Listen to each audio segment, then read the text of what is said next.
ఇక్కడ అయితే ఏపీఎస్సీఎల్ depart Devarapalem depart కూర్చున్నామండి.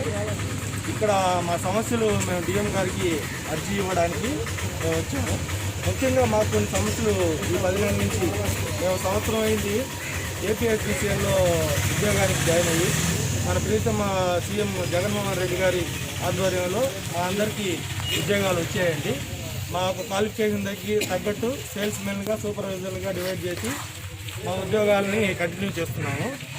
First 2 months మాత్రం కార్పొరేషన్ వాళ్ళు నడిపించి మా 2 monthsలో మాకు ఎటువంటి ప్రాబ్లం లేకుండా డిపోర్ట్ నుంచి మా శాలరీస్ కానీ మా పిఎఫ్ క్లియరెన్స్ కానీ అన్నీ ఖచ్చితంగా వచ్చాయి. లాస్ట్ 10 months మాత్రం 10 నెలల నుంచి మాకు శాలరీస్ కరెక్ట్ టైంకి రావట్లేదు. కరెక్ట్ టైం అంటే నెలలో 3వ వారం కానీ 4వ వారం కానీ మాకు శాలరీస్ చెల్లిస్తున్నారు.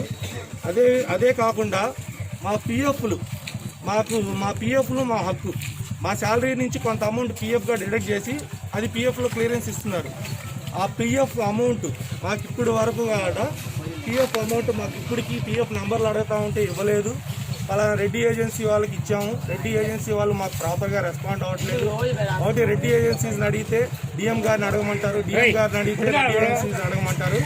ఇలాగా మా పిఎఫ్ అమౌంట్లు 10 నెలల నుంచి మా పిఎఫ్ అమౌంట్లు ఏమవుతున్నాయో మాకు అర్థం అవ్వట్లేదు. అదేవిధంగా మాకు శాలరీస్ ఎవ్రీ మంత్ 1-2 తేదీల్లో కాకుండా 15-16 తేదీల్లో శాలరీస్ వేస్తున్నారు. ఇదే కాకుండా ఇప్పుడు మేము అందరం ఇక్కడ గ్రాడ్యుయేట్స్ ఉన్నాము, చాలా వరకు పోస్ట్ గ్రాడ్యుయేట్స్ కూడా ఉన్నాము.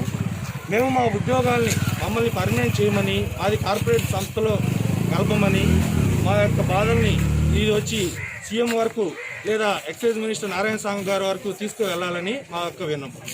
ఒక నిమిషం, ఎన్ని షాపులు ఉన్నాయి? మీరు ఎంతమంది స్టాఫ్ ఉన్నారు? ఎంత రావాలి? ఇప్పుడు నెల్లూరు డిస్ట్రిక్ట్స్లో స్టాఫ్ ఎంతమంది? ఓ పెదనా, ఓ తీగాక పక్కరా, మీ లోపల తీసుకోపో.